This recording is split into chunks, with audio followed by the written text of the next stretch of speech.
Hi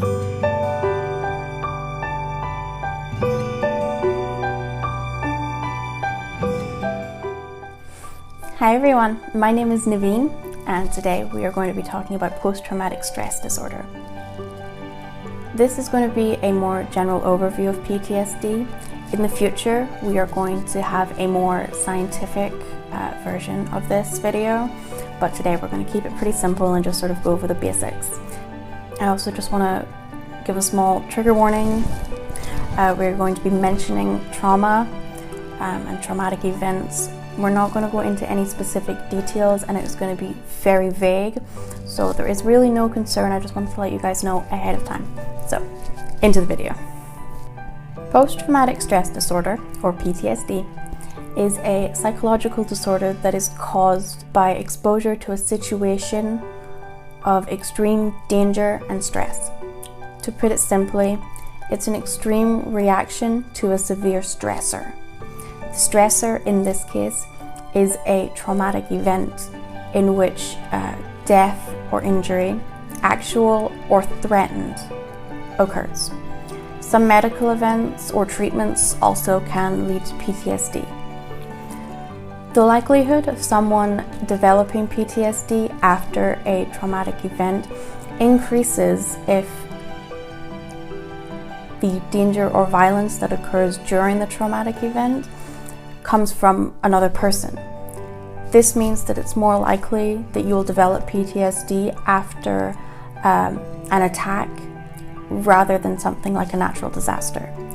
That is not to say that you could not develop PTSD after a natural disaster.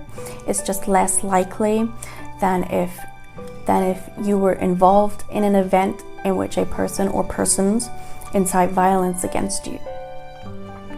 Just before we go on, a related little fact to this that we found super interesting is that men are exposed to traumatic events more often than women, but women are more likely to develop PTSD. We have no idea why. We don't know the explanation for this. If any of you out there know, please drop it in the comments, because we'd love to know why this happens. We want to know. Please help us learn. So on to the symptoms of PTSD.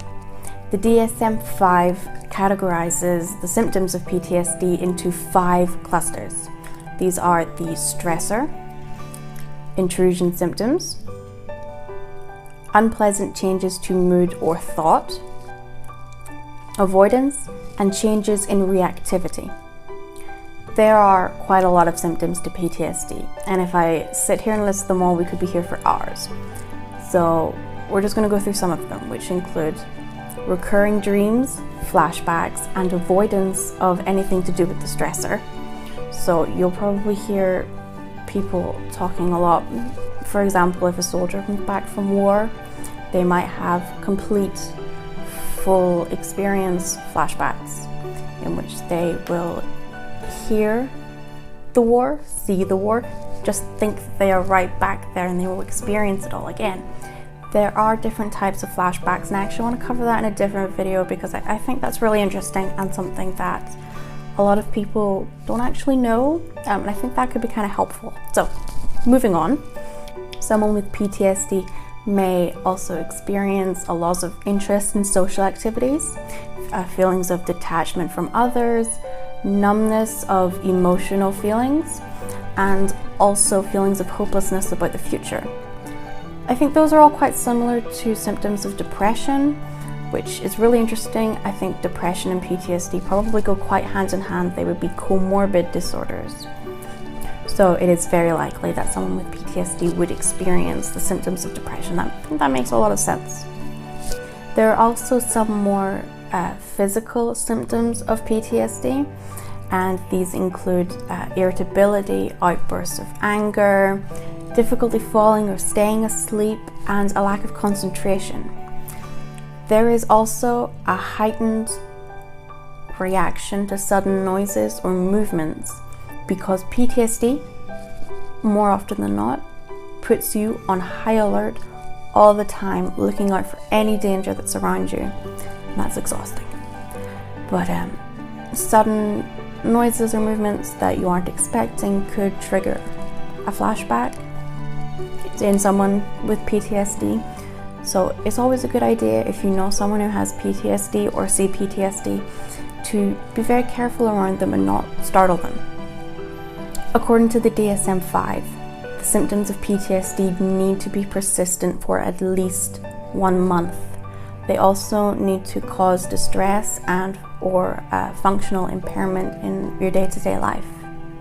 The symptoms can also not be the cause of substance abuse, medication, or an illness. Otherwise, it's not PTSD. They'll look at diagnosing you with something else. So I'm pretty sure I don't have to say this, but I'm going to just say it anyway. It is not inevitable for you to have PTSD if you experience a traumatic event. Most people recover quite quickly from a traumatic event and don't want to develop PTSD. It's not an inevitability. So don't put if you experience a traumatic event, don't put yourself under any extra stress, worrying that you're going to develop PTSD. Of course, we are not professionals. We are not here to diagnose you or anything. If you feel worried that you may have PTSD or you have suffered a traumatic event, please go and seek professional help. Find someone who can help you, and it will make a difference. As a quick final note, for those of you who are interested in dissociative identity disorder, which you really should be, because we think it's very interesting, and there's some other videos on our channel that I might be biased, but you would totally love them. TID and PTSD are very strongly related. They both involve the same psychobiological structures that are associated with detaching yourself from traumatic memories and also re-experiencing them. TID is also a trauma disorder, and that is why people with DID and OSDD more often than not also have PTSD and CPTSD. They are both trauma disorders.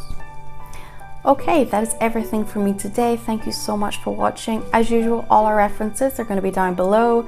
Click our recommended videos to take a look, subscribe to our channel, like the video, everything else I meant to ask you to do. I hope you have a wonderful day, and thank you so much for watching.